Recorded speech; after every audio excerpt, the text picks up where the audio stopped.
Hi friends, welcome to Chennai பசங்க. இன்றைக்கி நம்ம பேச போகிறது சிஎஸ்கே ரிட்டென்ஷன் அண்ட் ரிலீஸ். இதை பற்றி தான் நம்ம இன்றைக்கி பேச போகிறோம். So welcome to the video guys. நம்ம இப்போ அன்எக்ஸ்பெக்டட் ரிட்டென்ஷன்ஸ் அண்ட் அன்எக்ஸ்பெக்டட் ரிலீஸ் பற்றி பேச போகிறோம்.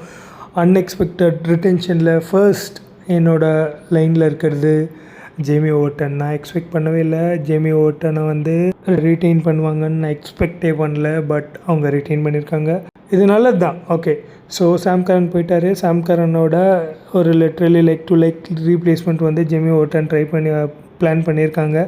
ரீசெண்ட்லி அவர் இன்டர்நேஷ்னல் ஒன் டேஸில் நல்லா ப்ளே பண்ணியிருக்காரு. அடுத்தது நான் அன்எக்ஸ்பெக்டட் ரிட்டென்ஷனில் இருந்தவர் குர்ஜப்னீத் சிங். நான் கண்டிப்பாக அவரை அமுச்சிருவாங்கன்னு தான் யோசித்தேன். ஆனால் நேற்று நான் த ரைசிங் ஸ்டார் ஏஷியா கப்பில் குர்ஜப்னீத் சிங் 3 விக்கெட்ஸ் எடுத்திருந்தார். I don't expect. சரியான பவுலிங், பயங்கரமான பவுலிங், அந்த மாதிரி போட்டார். அப்பயே நான் லிட்ரலி யோசித்தேன், ஓகே இவங்க இவரை ரீட்டைன் பண்ணால் நல்லாயிருக்கும்னு யோசித்தேன். பட் சிஎஸ்கே அதை தான் பண்ணியிருக்காங்க. பெரிய விஷயம். அப்புறம் அன்எக்ஸ்பெக்டட் ரிலீஸ். முக்கியமாக அன்எக்ஸ்பெக்டட் ரிலீஸில் நான் எக்ஸ்பெக்ட் பண்ணாதது மதிஷா பத்திரானா.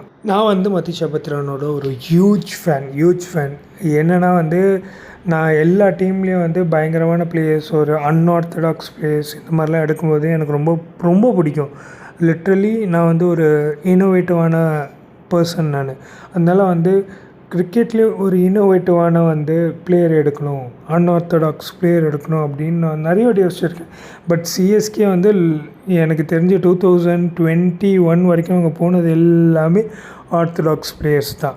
ஆனால் அன்ஆர்த்தடாக்ஸாக பத்திரானாவை எடுத்தப்போ நான் லிட்ரலி என்னடா பண்ணுறீங்க, என்னடா உங்கள் திங்க் டேங்க் எப்படிலாம்டா யோசிக்கிறீங்க, எங்கெங்கே பிளேயர்ஸ் எடுத்துகிட்டு வரீங்கன்னு அப்படின்னு யோசித்தேன் நான். அந்த மாதிரி ஒரு பிளேயர் கரண்ட்லி அவர் ஃபார்மில் இல்லை, இன்ஜரி ப்ரோன், ஏகப்பட்ட விஷயம் இருக்குது. பட் பத்திரானாவை வச்சுருப்பாங்கன்னு நினச்சேன். ஓகே. அப்புறம் ஷேக் ரஷீதை போன வருஷம் ஒரு 3 மேட்சஸ் சான்சஸ் கொடுத்தாங்க, நல்லா ஆடினார். பட் அந்தளவுக்கு எக்ஸ்ப்ளோசிவாக இல்லை. பட் பரவாயில்ல, ஆனாலும் அவரை ரீட்டைன் பண்ணுவாங்கன்னு நான் எக்ஸ்பெக்ட் பண்ணேன். அவரை ரீட்டைன் பண்ணல, அது கஷ்டமாயிடுச்சு. இன்னொன்று Andre Siddarth is the future of Indian cricket team. தமிழ்நாட்டில் நல்லா ப்ளே பண்ணிக்கிட்டு இருக்காரு. நான் எக்ஸ்பெக்ட் பண்ணேன் அவரை ரீட்டைன் பண்ணுவாங்கன்னு, பண்ணல.